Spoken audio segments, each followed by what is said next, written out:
एक कौवे की कहानी। एक घने जंगल में एक कौवा रहता था।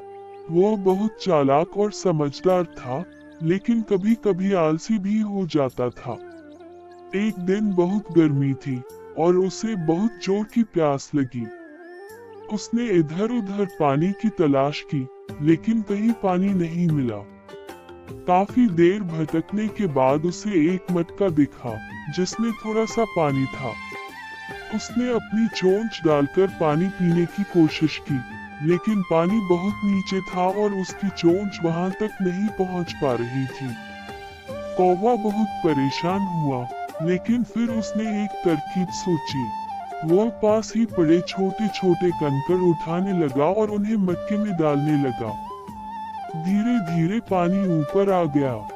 जब पानी इतनी ऊंचाई पर आ गया कि उसकी चोंच आसानी से पहुंच सके, तो उसने भरपेट पानी पिया और उड़ गया। शिक्षा। इस कहानी से हमें ये सीख मिलती है कि बुद्धिमानी और मेहनत से हर समस्या का हल निकाला जा सकता है।